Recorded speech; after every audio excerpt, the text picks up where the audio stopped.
Hello दोस्तों। आज की कहानी है किन्नर की माँ। जिस घर में नेहा और आकाश के होने वाले बच्चे की तैयारी में घर भर में खुशियां मनाई जा रही थीं। तैयारियां हो रही थीं। हर एक सदस्य इस नए मेहमान के आने का इंतजार बेसब्री से कर रहा था। तो आज बच्चा होने पर ऐसा क्या हुआ कि घर में उदासी छा गई। हर एक सदस्य आपस में मुंह छिपा रहा था, भगवान से शिकायत कर रहा था कि हमारे साथ ही ऐसा क्यों। उधर जब नेहा प्रसव पीड़ा के बाद होश में आती है तो अपने बच्चे को गोद में लेना चाहती है, छाती से लगाना चाहती है, उसे दूध पिलाना चाहती है, पर कोई उसे ठीक से कुछ बता ही नहीं रहा था कि क्या बात है। उसका मन आशंकाओं से भर गया। तब उसने अपनी सास सरोज जी से बच्चे के बारे में पूछा तो सरोज जी ने उसे बच्चे की हकीकत बताई।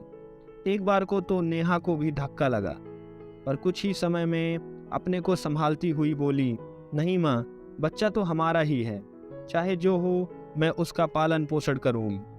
मेरे दूध पर उसका उतना ही हक है जितना गाय के दूध पर उसके नवजन्मे बच्चे का। नेहा की काफ़ी मिन्नतों के बाद उसकी सास थोड़ी पिघल सी गई। उन्होंने बच्चे को उठाकर उसकी गोद में दे दिया। बच्चे का मासूम चेहरा देखकर नेहा की ममता तड़प उठी। उसने बच्चे को ढेर सारा प्यार किया और दूध पिलाने ही वाली थी कि किन्नर समाज के लोग बच्चे को लेने आ गए और ज़बरदस्ती बच्चा अपने साथ ले जाने लगे। परिवार वालों में से कोई कुछ न कर सका, पर नेहा ने अपनी ममता की दुहाई दी। उसकी पीड़ा के अश्रु उसकी आंखों से बह रहे थे। उसकी यह दशा देखकर किन्नर समाज की महारानी पद्मा को अपना बचपन याद आ गया कि किस तरह से उसको भी उसकी माँ से अलग कर दिया गया। उसकी माँ भी तरसती रही और उसको तो जैसे सारा जीवन ही यातनाओं में बीत गया।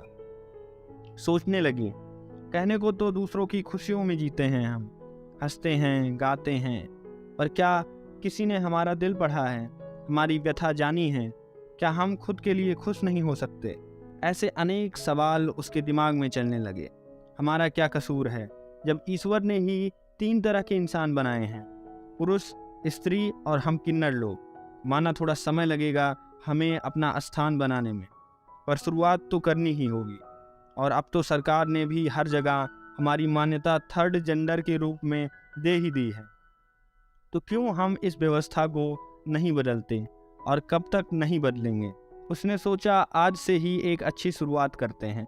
ऐसा सोचकर उसने नेहा की गोद में उसका बच्चा वापस डाल दिया और बोली, ले पाल ले अपना बच्चा, मिटा ले अपनी ममता की तड़प, पर देख इसको भी आम बच्चे जैसा ही पालना, पढ़ाना, लिखाना, क्योंकि इन सब पर इसका भी इतना ही हक है जितना और बच्चों का। और देख, घबराना नहीं, हर जगह तेरा और तेरे बच्चे का इम्तिहान होगा।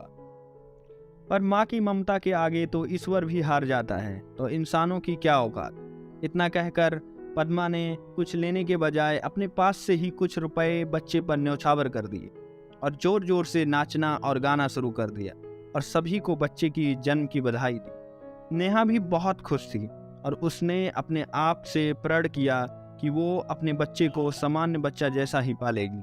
अगर आपको ये कहानी पसंद आई है तो ऐसी ही और कहानियाँ सुनने के लिए इस वीडियो को करें लाइक और चैनल को करें सब्सक्राइब। आपका थैंक यू, शुक्रिया, धन्यवाद।